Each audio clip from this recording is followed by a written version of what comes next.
Nosso Deus, Ele nos amou de uma forma tão grande que Ele abriu mão de tudo, de toda a glória que Ele tinha no céu. Se fez como homem, para que pudéssemos ser reconciliados com Ele. Nós vamos cantar isso agora, é um louvor antigo, que fala que Deus é amor, que fala que o amor é o maior de todos os dons. E o amor é um atributo comunicado de Deus. E assim como Deus nos amou, nós devemos amar o nosso irmão.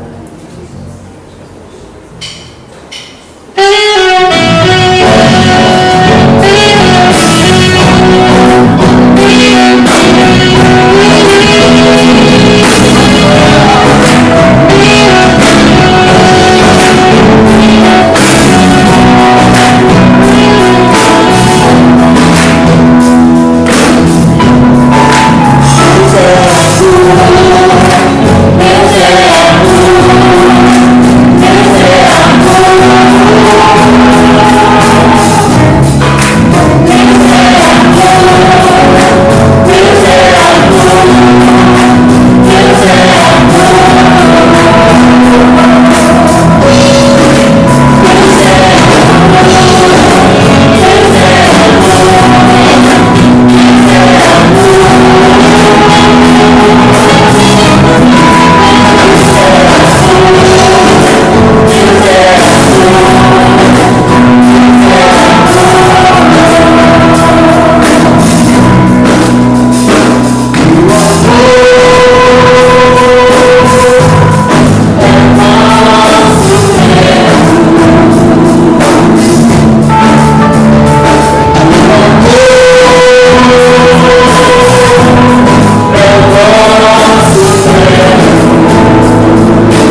João, capítulo de número 8, versos 10 e 11. Abra sua Bíblia, vamos ler esses dois versos e meditar um pouquinho na palavra de Deus. Diz assim o verso 10: erguendo-se Jesus e não vendo a ninguém mais além da mulher, perguntou-lhe: mulher, onde estão aqueles teus acusadores? Ninguém te condenou? Respondeu ela: ninguém, Senhor. Então lhe disse Jesus: nem eu tampouco te condeno. Vai e não peques mais. Aleluia. Senhor, muito obrigado por tua palavra. Nós lemos esses dois versos da tua palavra, Jesus. Muito obrigado, Pai, por essa leitura desta palavra publicamente. E nesta hora nós estaremos meditando nesta palavra, Jesus. Jesus, pedimos a tua orientação. Venha nos orientar, venha nos guiar nesta noite, para que possamos aprender de Ti, aprender o que o Senhor preparou para nós nesta noite, a lição que o Senhor tem para nós, Senhor. Portanto, fala ao meu coração, para que eu possa transmitir ao Teu povo, à Tua igreja, tudo aquilo que o Senhor quer ensinar nesta noite. Tira todos os obstáculos, os impedimentos, as barreiras. Senhor, lança por terra em nome de Jesus.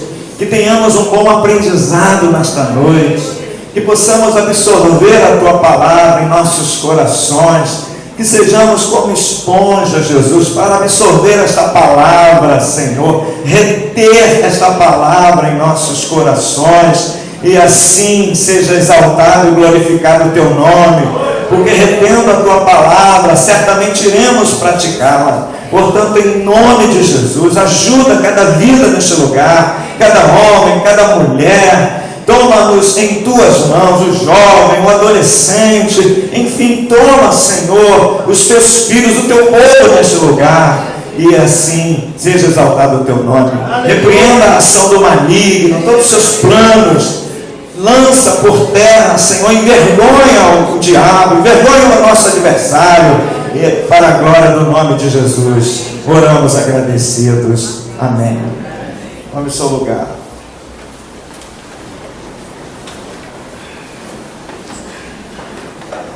O título da nossa mensagem nesta noite é De Frente com Jesus. Obviamente que eu copiei esse título do programa que saiu do ar em fevereiro, De Frente com Gabi.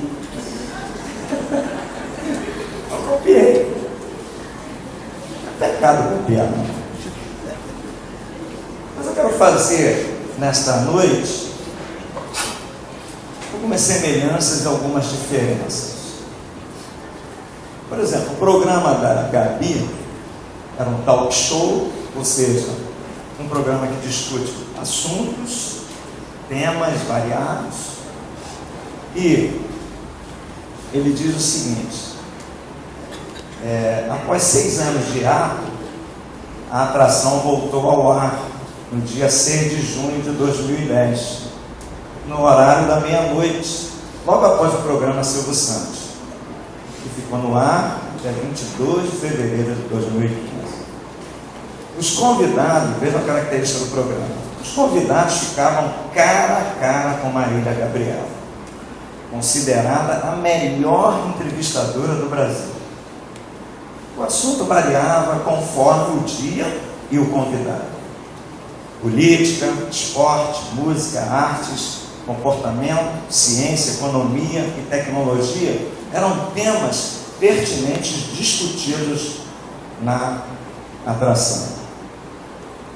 O programa possuía um cenário com fundo escuro para criar uma intimidade com o convidado que senta-se literalmente de frente com o apresentador.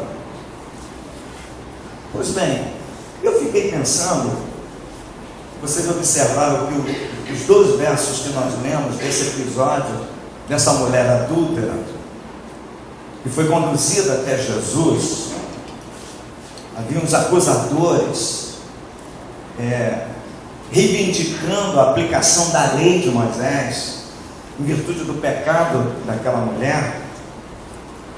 E quando Jesus questiona os acusadores daquela mulher, de que forma, de que maneira eles poderiam aplicar a lei de Moisés, e aí Jesus dá a liberdade para que eles iniciassem a prática da justiça. Jesus diz: aquele que não tiver pecado, atira a primeira pedra. Então comece. E diz o texto do capítulo 8, e eles foram se retirando um a um, a começar pelos mais velhos. Começar por mim. Vamos lá, uma pedra enorme na mão. Quando Jesus manda aquela palavra, a pedra cai na mão e eu vou saindo de fininho, escondido. Aí todo mundo, ele saiu. E o verso 10 que nós lemos é exatamente esse momento no momento desse episódio, desse fato, diz o verso 10 que Jesus olha e não vê ninguém mais além da mulher e pergunta: mulher, onde estão aqueles teus acusadores? Ninguém te condenou? Eu quero falar sobre isso, frente a frente com Jesus. Jesus olha, não tem mais ninguém, só tem ele e a mulher. E agora? Eu quero trazer nessa noite alguns momentos que nós estamos frente a frente com Jesus. O que nós fazemos desse momento? Jesus, ele já tem um plano estabelecido, ele já sabe o que ele vai fazer. No capítulo 3 de João, a Bíblia diz que Jesus vai a Samaria. A Bíblia diz que era necessário ele atravessar. Agora eu te pergunto, necessário por quê? Qual era o projeto de Deus? Deus estava se beneficiando em quê? Passando por Samaria. Ele tinha algum benefício pessoal? Não. Jesus sabia que lá estava aquela mulher samaritana. E ele tinha um interesse naquela alma. Ele tinha um interesse naquela pessoa. Assim como nós estamos aqui nesta noite. Deus tem interesse em você. Deus se interessa por você. E aí Ele quer ficar frente a frente com você. O nosso Deus é o Deus de estar frente a frente. É o Deus do confronto.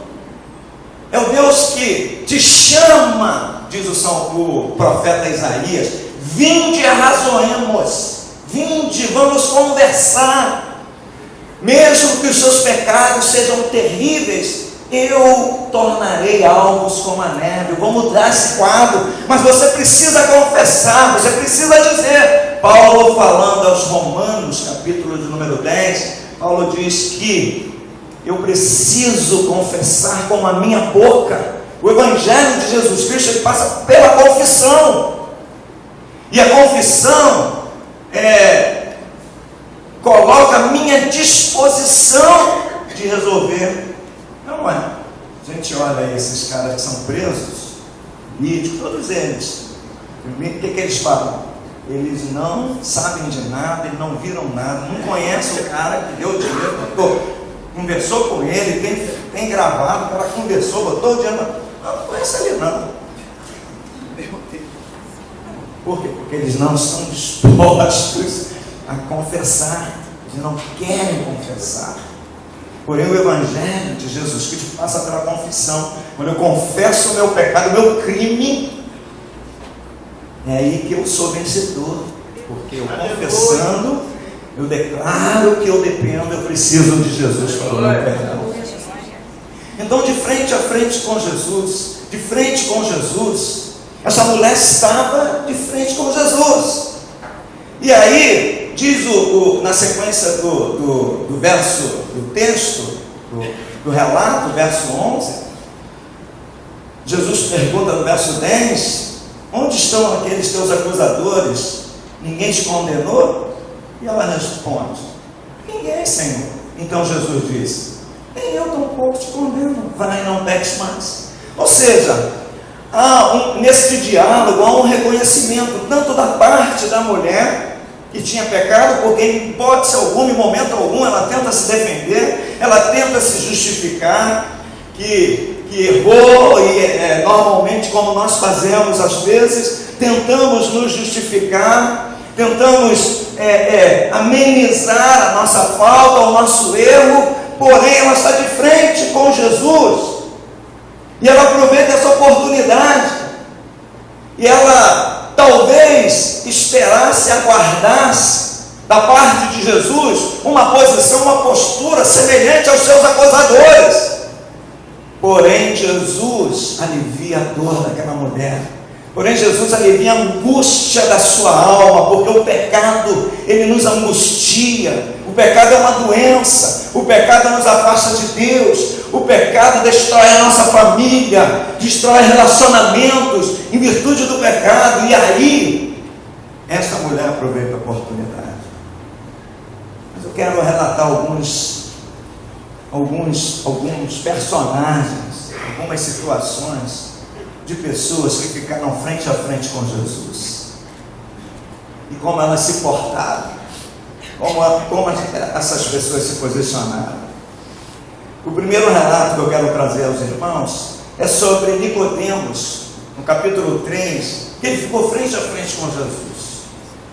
Diz o texto, se você voltar um pouquinho, aí nós estamos no livro de João, é só você retornar e ir ao capítulo de número 3, você vai perceber que Nicodemos era um fariseu, ele era um dos principais dos judeus, então um homem com uma posição social, um homem respeitado, e Jesus vem operando coisas maravilhosas. E eu falei de manhã da gente, do medo de não identificar Jesus como sacerdote, como aconteceu com os sacerdotes. Eles não conseguiram identificar Jesus como Messias. E aí Nicodemos, parece que ele tenta pular fora desse grupo. Ele vê Jesus, ele vê em Jesus algumas coisas interessantes. No relato do texto, para a gente não perder detalhes, diz assim, havia entre os fariseus um homem chamado Nicodemos, um dos principais dos judeus.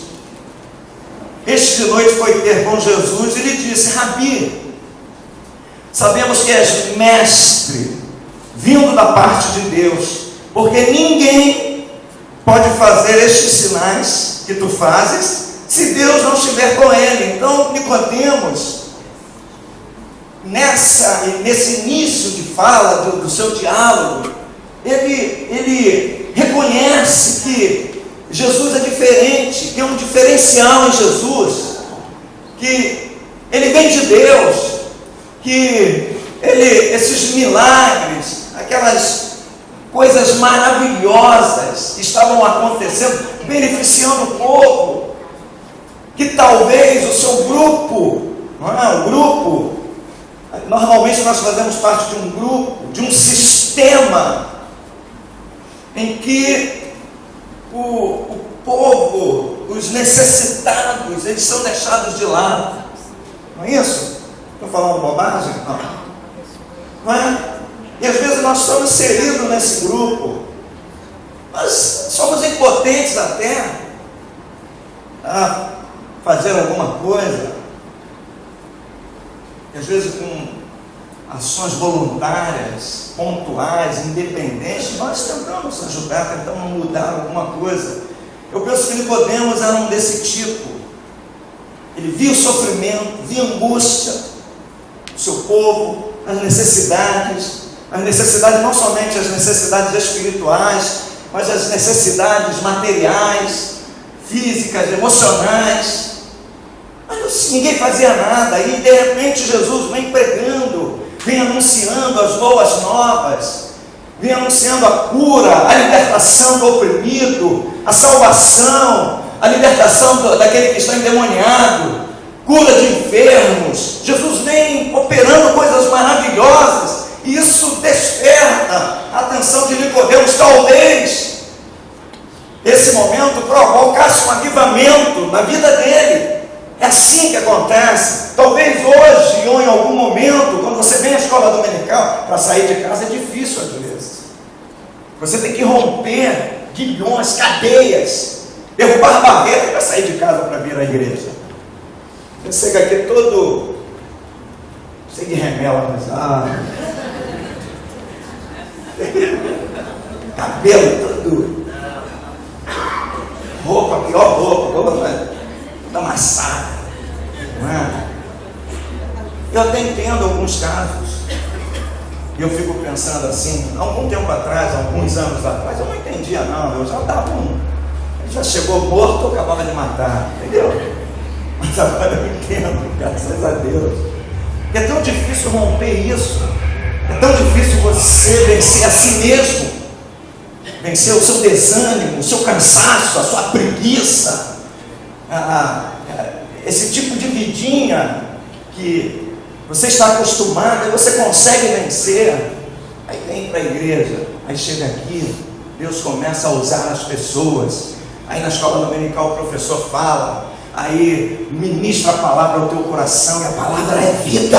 A palavra ela é vida, ela começa a devolver a vida que você tinha perdido, e seu coração começa a encher de alegria, de gozo. Você começa a ter uma perspectiva diferente. Nada mudou externamente, mas interiormente mudou. É isso que a palavra de Deus faz. E talvez isso te provocasse uma ida de Nicodemos atrás de Jesus, porque certamente ele tinha ouvido já o poder da palavra de Deus, o fogo da palavra de Deus. Mateus capítulo 7, no finalzinho do capítulo, Mateus diz que eles disseram para Jesus: ninguém fala como o Senhor fala, ninguém fala dessa maneira. A gente sente vida dentro da gente, a gente sente o renovo de Deus dentro do nosso interior, dentro do nosso coração. E Nicodemos foi lá falar com Jesus. No verso 3, responde Jesus: em verdade te digo, se alguém não nascer de novo, não pode ver o reino de Deus. Perguntou-lhe Nicodemos: como pode um homem nascer sendo velho? Olha aí Jesus ensinando, olha a escola dominical aí, olha o discipulado, olha aquilo que você está perdendo, olha a oportunidade que você tem perdido, olha a oportunidade que muitos sacerdotes perderam, porque não procuraram Jesus, muitos fariseus, muitos escribas, os religiosos da época, muitos hoje, crentes, estão perdendo a oportunidade, porque ficam em casa, ficam assistindo programas, e de vez em quando assistem um programa evangélico, que não ensina nada, que fala de ter e obter coisas materiais, obter riqueza deste mundo, enquanto a nossa caminhada aqui ela é curta. Nós estamos aqui de passagem. O profeta Amós diz assim: levantai-vos e ide embora, porque aqui não é lugar de descanso, aqui é lugar de você andar, aqui é lugar de luta, de batalha, de guerra, para você cruzar a linha de chegada. É isso, e muitos estão perdendo a oportunidade de ir a Jesus, de estar frente a frente com Jesus, de poder falar, perguntar, questionar, buscar, mergulhar nas coisas de Deus, aprender. Você sabe, meu irmão, que o maior seminário, sabe onde é? É quando você faz a obra de Deus, é quando você está envolvido no ministério, é quando você vai evangelizar com um grupo, e você vai aprendendo com o seu irmão, e ele está fazendo uma coisa, e ele ora, e você, ele está orando, eu também vou orar. É assim.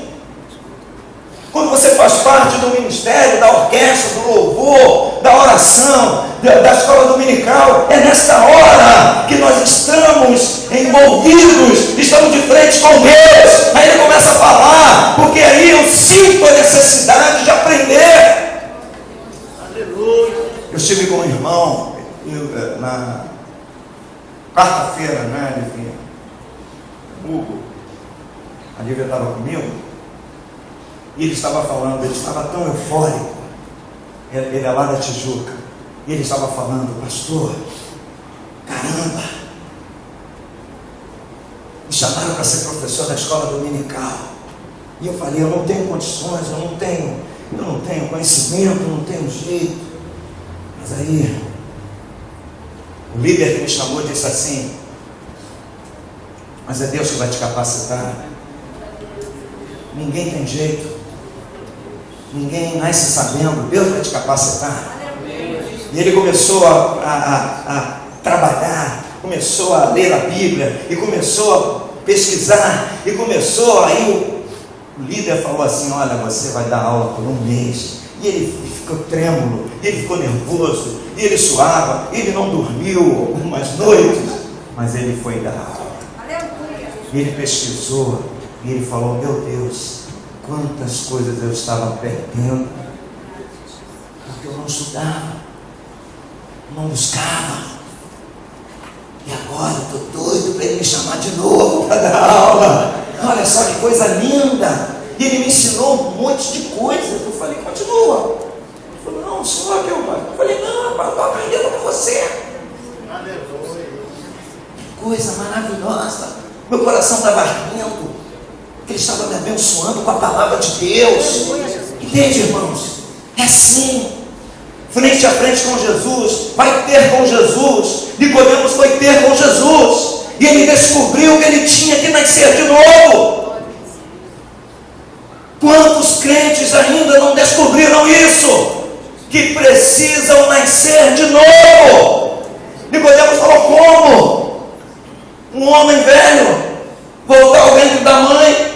Mas Jesus, não é isso que eu estou falando, Nicodemos. Você é mestre, você conhece as leis, conhece a palavra, mas você precisa ter uma experiência com Deus. Você precisa nascer da água e do Espírito. Frente a frente com Jesus redunda nisso, meu irmão. Redunda um novo nascimento, uma nova vida, um coração novo, um coração quebrantado, um coração sensível às necessidades. Às vezes somos tão insensíveis, gozamos de religiosos e ficamos tão insensíveis, tão duros. Nicodemos aproveitou bem. Terceiro, os dois malfeitores ali na cruz. A Bíblia diz que Jesus é condenado. Ele vai à cruz para ser crucificado. Eu gosto muito da narrativa de Lucas. Lucas parece que ele tem ele traz mais detalhes. Lá no capítulo 23, você pode conferir, a Bíblia diz que ali crucificaram Jesus quando eles chegaram ao lugar chamado Calvário. Diz o verso 33, ali crucificaram bem como os malfeitores, um à direita e outro à esquerda. E no verso 34 a gente vê a expressão de Jesus. Olha só, meus irmãos, quero chamar a tua atenção para o verso 34. Diz o verso assim: contudo Jesus dizia, Pai, perdoa-lhes, porque não sabem o que fazem. Então, repartindo as vestes dele, lançaram sorte. Vejam que Jesus, na hora da sua morte, da sua agonia, do seu drama, ele consegue orar, ele consegue interceder por aqueles malfeitores, aqueles que estavam sendo condenados juntamente com ele.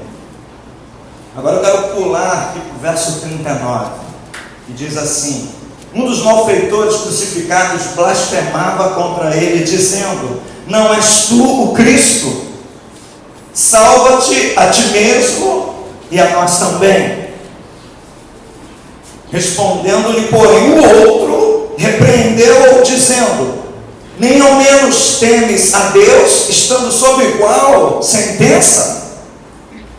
Nós, na verdade, com justiça, porque recebemos o castigo que os nossos atos merecem, mas este nenhum mal fez. E acrescentou, Jesus, lembra-te de mim quando vieres no teu reino.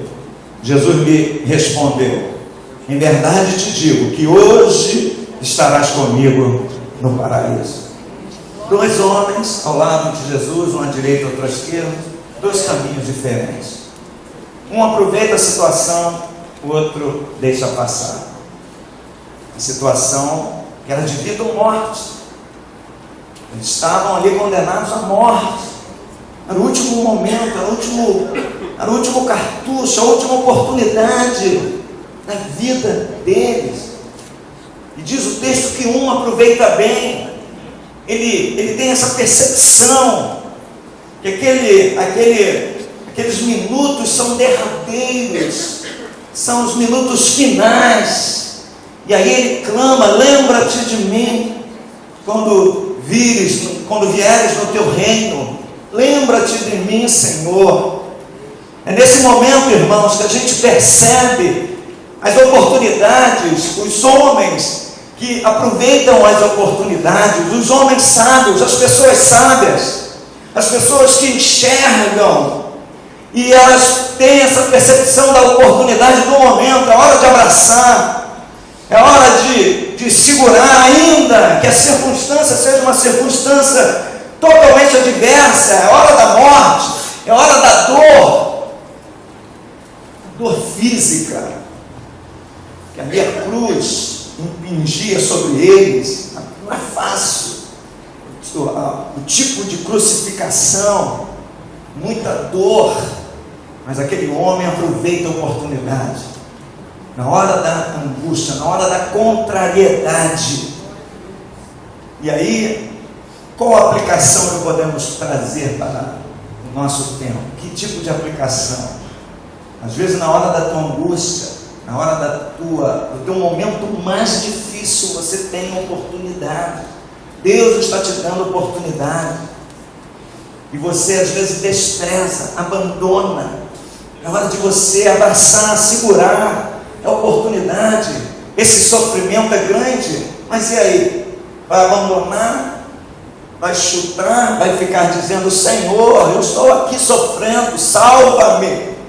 Tu não és Deus? Salva-me.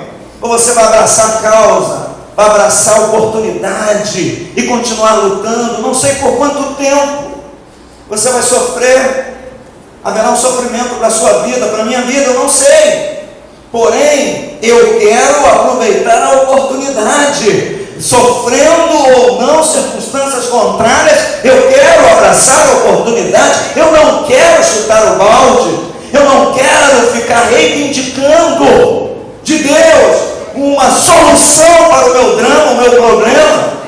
Porque quando eu olho para o lado, eu observo que existem muita gente com dramas terríveis, com problemas terríveis, com problemas difíceis.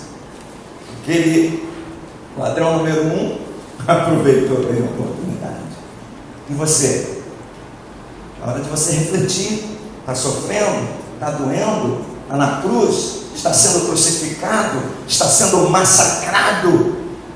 Ao invés de murmurar, de reclamar, de lançar no rosto de Deus toda a sua vomitar toda a sua tempestade que está dentro de você, todas essas coisas terríveis, abraça a oportunidade. Senhor, lembra-se de mim.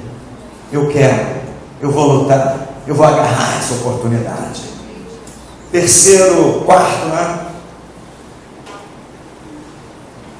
Quarto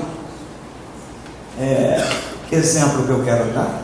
Aí nesse mesmo capítulo, nesse mesmo livro de Lucas, quero voltar um pouquinho. Aí nós vamos tratar dos anciãos, dos sacerdotes, dos escribas. Por quê? Porque eles representavam a religião da época. Os anciãos, os sacerdotes e os escribas. Eles representavam a religião da época. E queremos falar também, queremos lançar essa lição de Pilatos e Herodes, que representavam a política. E a gente percebe que os dois grupos, além dos anciãos, tem os anciãos, os sacerdotes e os escribas, que representavam o povo. E consequentemente o povo ia fazer, ou estava querendo fazer exatamente o que eles faziam. O comportamento era idêntico. E observamos também que Herodes e Pilatos, eles tinham a mesma linha de raciocínio. E aí, meus irmãos, isso me assusta também. Isso me assusta porque junta. E parece que a gente está vendo esse filme. Os religiosos, os líderes, os representantes do povo e o povo misturados com os líderes políticos no mesmo tacho, no mesma panela. Todos eles estão desprezando a oportunidade que eles têm, a oportunidade de estarem frente a frente com Jesus e trazer solução que Deus tem para a vida do homem. Deus tem uma solução para a minha vida, para a sua vida. Deus sabe a minha dor, a sua dor. Só Ele tem a solução. O texto diz aqui do capítulo 22, por exemplo,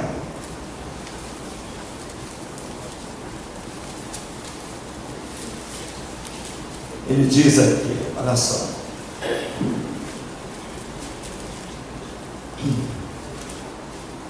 Não, 23, não. Desculpa. 23, ele diz assim: Pilatos, verso 1, levantando-se toda a assembleia, levaram Jesus a Pilatos. E ali passaram a acusá-lo, dizendo: encontramos este homem pervertendo a nossa nação, vedando pagar tributo a César e afirmando ser ele o Cristo, o Rei. Olha o verso 3. Então lhe perguntou Pilatos: és tu o Rei dos judeus? Respondeu Jesus: tu o dizes. Disse Pilatos aos principais sacerdotes e às multidões: não vejo neste homem crime algum. No verso de número 8, Herodes, vendo a Jesus, sobremaneira se alegrou, pois havia muito queria vê-lo, por ter ouvido falar a seu respeito. Esperava também vê-lo fazer algum sinal, e de muitos modos o interrogava. Jesus, porém, nada lhe respondia. Agora veja o verso de número 11. Mas Herodes, juntamente com os da sua guarda, tratou-o com desprezo, escarnecendo dele, fê-lo vestir-se de um manto aparatoso e o devolveu a Pilatos. Herodes, Pilatos. Verso 66, volta um pouquinho agora, aí sim, no capítulo 22. Verso 66. Logo que amanheceu, reuniu-se a assembleia dos anciãos do povo, tanto os principais sacerdotes como os escribas, e o conduziram ao sinédrio, onde lhe disseram: se tu és o Cristo, dize-nos. Então Jesus lhes respondeu: se vou disser, não o acreditareis. Agora vamos um pouquinho aqui à frente, no capítulo 23, no verso de número 13.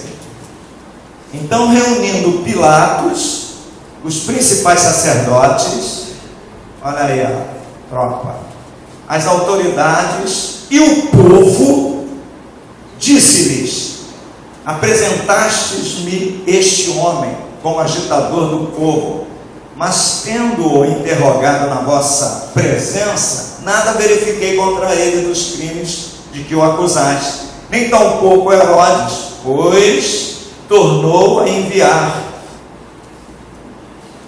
É pois claro que nada contra ele se verificou digno de morte.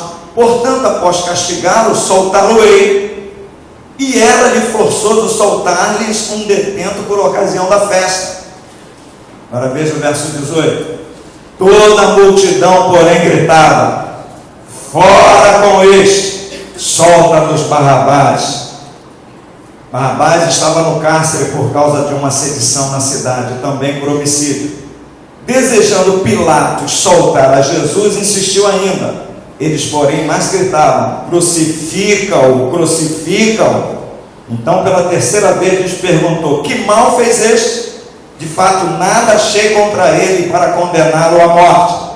Portanto, depois de o castigar, soltá-lo-ei.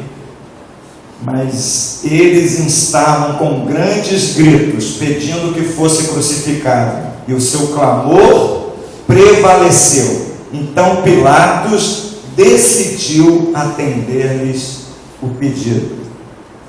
Soltou aquele que estava encarcerado por causa da sedição e do homicídio, a quem eles pediam, e quanto a Jesus, entregou-o à vontade deles.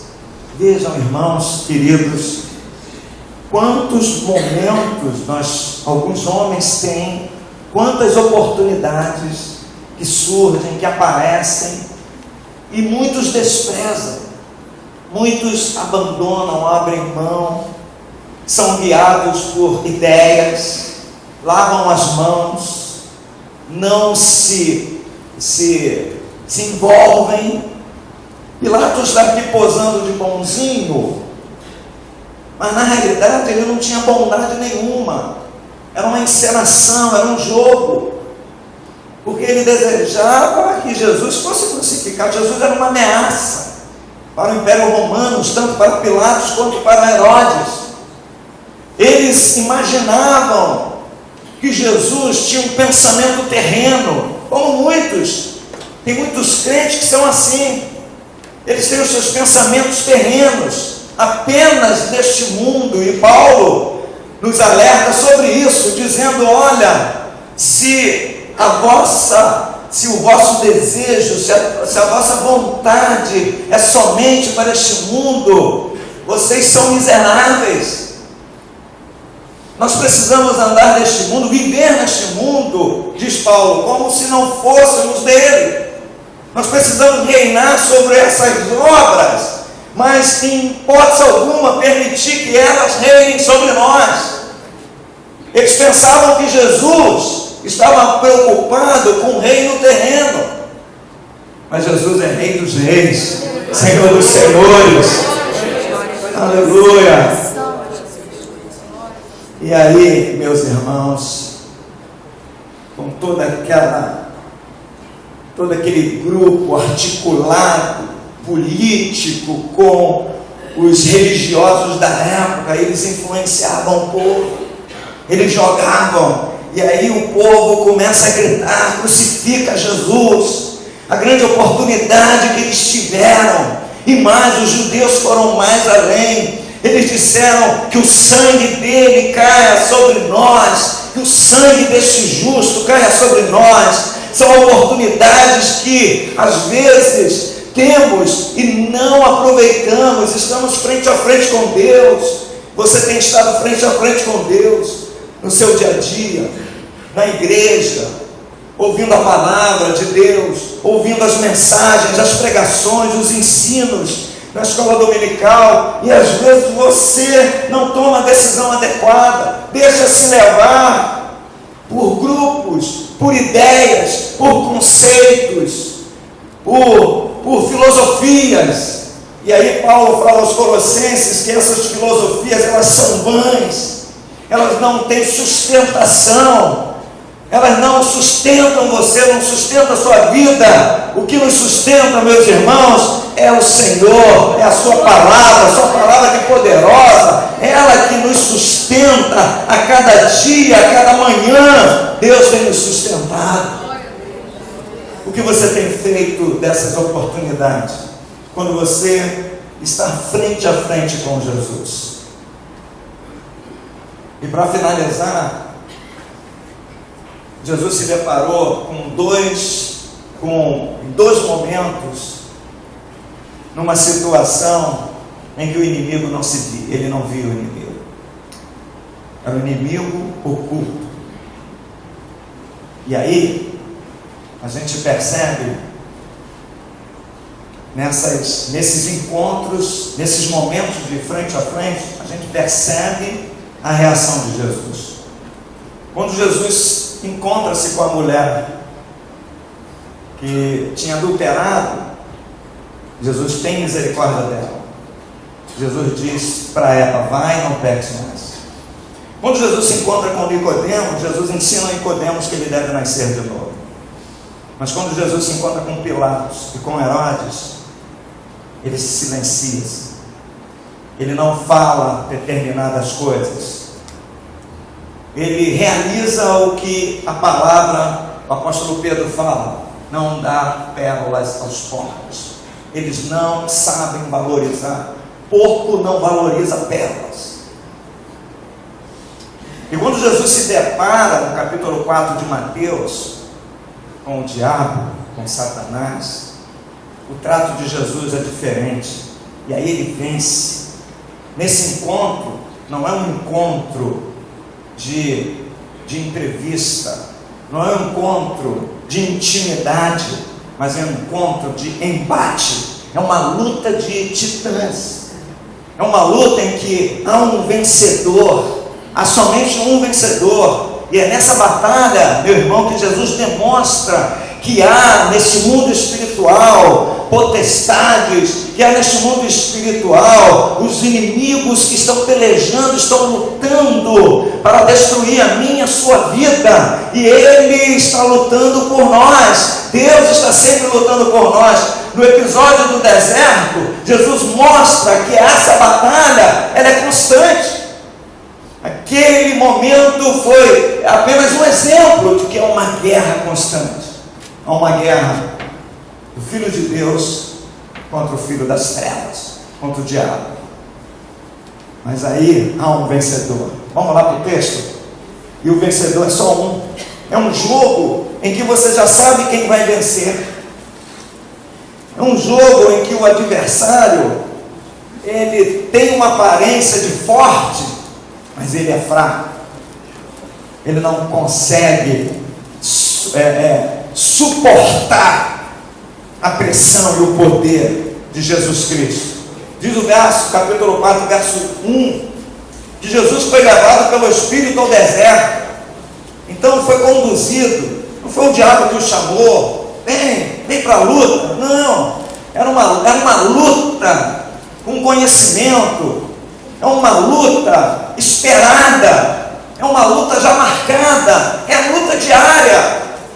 Vocês sabem que a Bíblia fala que os anjos do Senhor acampam ao nosso redor. Os anjos do Senhor, eles estão pelejando por nós. Essa batalha é constante. Enquanto nós estamos aqui, meu irmão, se Deus quiser mostrar a qualquer um aqui, e Ele é soberano para decidir, Ele pode mostrar a um ou outro aqui nesta noite a guerra que está sendo travada no mundo espiritual. O apóstolo Paulo fala dessas potestades, desses espíritos malignos que habitam nas regiões celestiais, ou seja, neste planeta, neste universo, e é uma guerra constante, e constantemente os anjos do Senhor estão pelejando, estão lutando ao seu favor e nos entregando a vitória.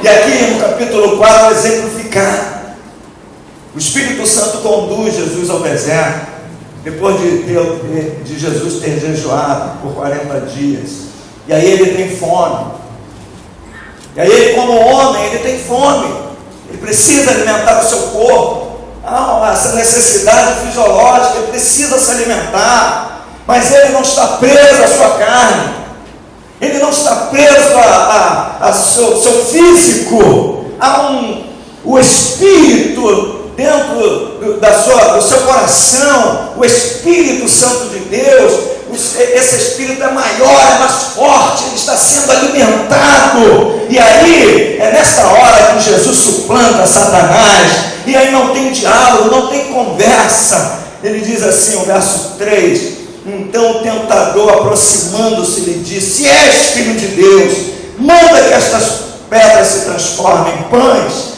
Aí Jesus responde: está escrito. Não tem papo, não tem conversinha, não tem diálogo, não tem WhatsApp, não tem historinha, não. Tem palavra, burro, soco, aquele desses lutadores, e vai logo nos pontos fracos de Satanás. Ele diz assim: olha, Jesus porém responde: está escrito, está aqui na palavra, está no meu coração, está na minha mente, está na minha vida, entende? Está dentro de mim, onde eu estiver, onde você estiver, meu irmão, você não precisa se esconder, você não precisa permitir que as seduções te arrastem você, porque a palavra está dentro do seu coração. Guarda a palavra no meu coração para não pecar contra ti. Entende? Porque no momento em que você cede, é nessa hora que o diabo vem. Ele vai te dar pão, o pão deste mundo, esse alimento que envelhece, que estraga, que apodrece a alma. A carne anseia por esse alimento. E o mundo, João diz, o diabo tem esse alimento, mas é um alimento poderoso. Esse alimento que Jesus fala aqui, ó, não só de pão viverá o homem, mas de toda a palavra que procede da boca de Deus. Entende? Não só de pão vive o homem. Eu me alimento da palavra de Deus. É isso que me sustenta, é isso que me renova, que me faz caminhar, que me faz crer no amanhã, crer no futuro. Entende? Essa batalha em que Jesus, de frente a frente com Satanás, não tem nem a luz. A semelhança com o programa Talk Show de Marília Gabriela, não tem diferença. Não tem nem a luz, escurinho. Tem intimidade sim, para alguns. Tem intimidade para a mulher que peca e confessa. Tem intimidade para você que peca, que cai, mas confessa. Eu caí, tropecei, sim, por que não? Eu estou caminhando, eu estou correndo, isso faz parte do jogo, mas eu vou me levantar e vou confessar, e vou levantar minha cabeça, e vou continuar a corrida, olhando firmemente para Jesus, autor e consumador da minha fé. Prossigo, não paro. Não, em momento algum eu paro. E Jesus ainda tinha mais uns golpes novos, não é assim? Para dar no diabo. Tem sempre um golpe novo. Você treina, ele não sabe. Quando você treina, você está lendo a Bíblia. Esse é o teu treinamento. E quando ele vem por um caminho, e ele também tem as suas astúcias, Paulo diz que ele é astucioso, e de repente ele vem por um caminho, tentando te surpreender, mas ele esquece que você também tem um golpe novo, que você também tem uma resposta, tem uma reação, porque você está em treinamento e o teu general, ele é muito bom. O cara que treina crente, ele é bom demais, ele é campeão, ele nunca perdeu guerra, nunca perdeu batalha. E Jesus preparou uma aqui especial. Verso 5, o diabo levou a cidade santa, colocou sobre o pináculo do templo e lhe disse: se és filho de Deus, atira-te abaixo, porque está escrito: aos seus anjos ordenará teu respeito, que te guardem. Eles te sustentarão nas suas mãos, para não tropeçares em alguma pedra. Olha o golpe, olha o contragolpe. Respondeu-lhe Jesus: também está escrito: não tentarás o Senhor teu Deus. Entende? Está escrito. Gente que distorce a Bíblia, a palavra. As pessoas pegam o texto bíblico e encaixam nos seus pensamentos, nas suas ideias, nos seus conceitos. E elas tentam ajeitar isso, ajeitar a palavra de Deus nas suas coisas. É a questão da invenção, não é? A gente inventa tantas coisas. A necessidade é a mãe da invenção. Você vai fazer alguma coisa na sua casa, vai consertar alguma coisa, aí não tem a determinada ferramenta ou determinado material que você precisa. Algumas pessoas falam: bom, semana que vem eu resolvo isso, eu compro, e essa semana que vem dura 3 anos, né?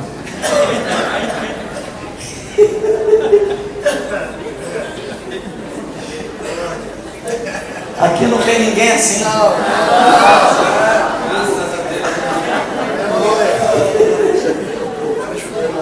Mas tem gente assim como eu que fala assim: não, esse troço não pode ficar assim, eu vou dar um jeito. Mas você inventa, aí você pega um troço que não é da lei, que não tem nada a ver com aquilo ali, e você acaba enfiando o troço ali. sempre, dificilmente dá certo esse negócio. Só dá certo por um tempo. Dá certo por um tempo. Pois bem, irmãos, algumas pessoas fazem isso. Mas Jesus contragolpeou: não tentarás o Senhor teu Deus. Como eu posso tentar o meu Deus? Não há ninguém pode tentar Deus. Ele está acima de tudo. Ele é inalcançável. É um Deus que, ao mesmo tempo que é grande, está longe, mas Ele se faz presente. Ninguém compreende Deus. Ele é incompreensível. Ele não tem início nem fim. Como você vai compreender um ser dessa natureza? Onde ele começa, onde termina. É um Deus que tem uma capacidade de trazer à existência pela palavra as coisas. Haja luz, houve luz. Como você pode tentar esse Deus? De que maneira? Mas aí, finalizando aqui a nossa mensagem, diz o verso 8, que levou ainda o diabo a um monte muito alto, mostrou-lhe todos os reinos do mundo e a glória deles. E lhe disse: tudo isso te darei se prostrado me adorares. Olha só o que o diabo quer. Ele quer adoração. Ele quer que você adore Ele. E ele vai tentar de todas as maneiras para executar esse plano, por vários meios. Ele vai tentar que você adore objetos, que adore coisas que representem Ele, que adore situações, momentos, entidades. É isso que ele vai tentando fazer. Ele começa a articular, ele começa a trabalhar. Lembre-se que é um ser milenar, que foi criado no céu. Lúcifer, nome dele, anjo de luz, criado para a glória de Deus, com toda a sua beleza. Entende? E agora ele quer adoração. Ele ainda se acha o Lúcifer, ele ainda se acha com toda a sua grandeza, pois ele conseguiu arrebanhar um grupo de anjos, levá-los para adorá-lo. E agora ele quer fazer com que você seja um desses adoradores, a obra-prima de Deus, a menina dos olhos de Deus. Deus nos ama de tal maneira, irmãos, que deu seu Filho Jesus para morrer em nosso lugar. Deus se fez homem para se oferecer como sacrifício por nós. Veja que amor mensurável, não dá para medir, não conseguimos imaginar a incapacidade humana de compreender esse amor de Deus. Pois bem, ele busca trazer você como adorador dele. Ele disse: tudo isso te darei se prostrado me adorares. Aí Jesus lhe respondeu. Aliás, Jesus lhe ordenou. O negócio ficou pesado,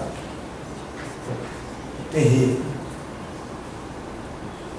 Retira-te, Satanás, porque está escrito: ao Senhor teu Deus adorarás, e só a Ele darás culto. Com isto o deixou o diabo, e eis que vieram anjos e o serviram. Retira-te, Satanás. É uma ordem. É uma ordem. Naquele episódio, quando Jesus foi a Gadara, encontrou o gadareno, a Bíblia diz que havia uma legião de demônios na vida daquele homem. E o primeiro contato que Jesus tem,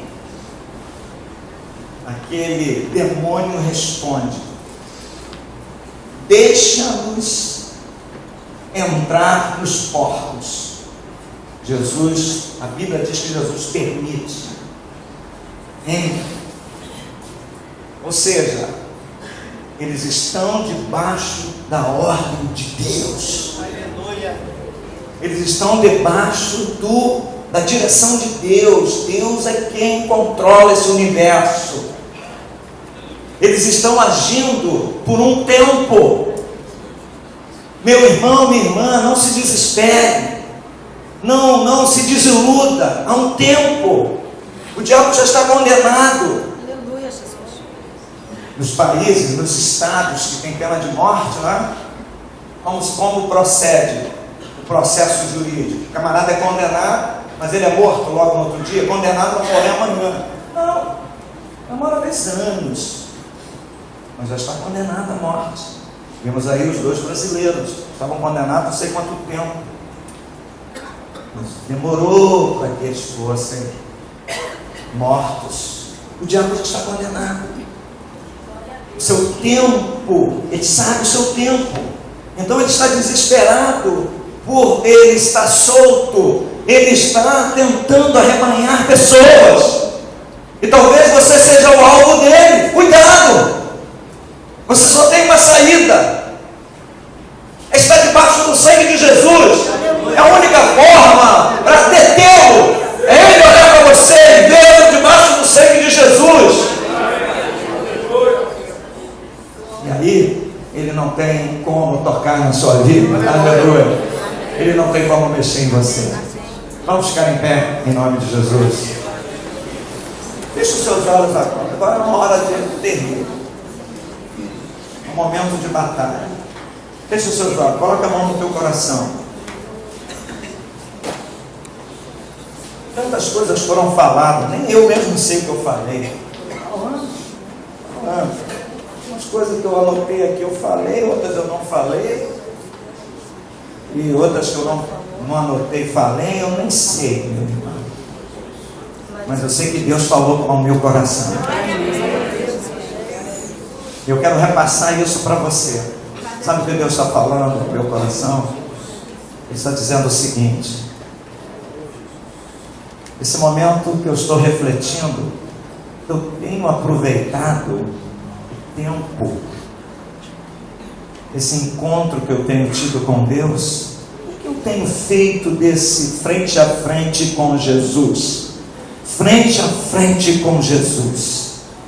O que eu estou fazendo? Eu estou dormindo? Eu estou vivendo relaxadamente?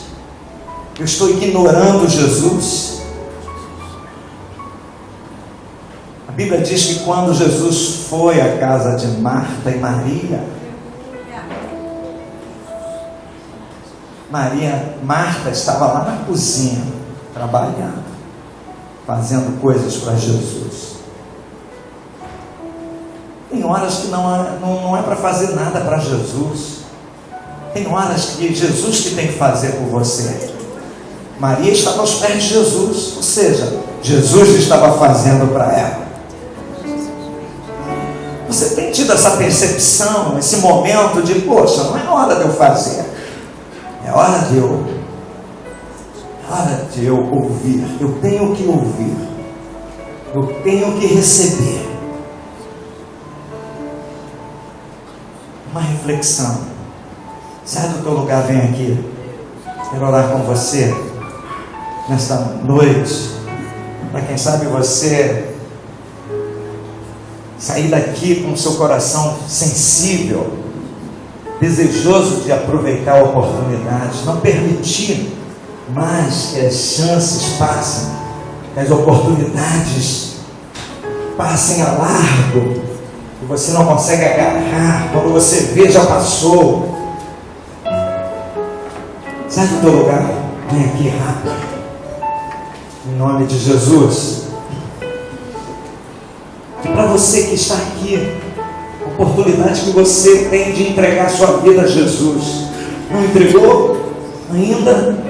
Nesse é o momento, é a tua chance. Ninguém sabe o amanhã, eu não sei. Estou te ameaçando, te botando medo, nada disso. Mas é uma verdade que precisa ser dita. Eu não sei o amanhã. É hora de eu resolver. Eu preciso resolver. Eu preciso decidir. Lembra-te de mim quando vires no teu reino, porque Jesus vem buscar a sua igreja. Paulo diz aos Tessalonicenses que os mortos ressuscitarão primeiro e eles virão com Jesus, e nós, os vivos, seremos arrebatados. aquele homem lá da cruz sabia disso. Jesus vem buscar a sua igreja. Você está preparado? Coloque a mão no teu coração agora. Nós vamos orar.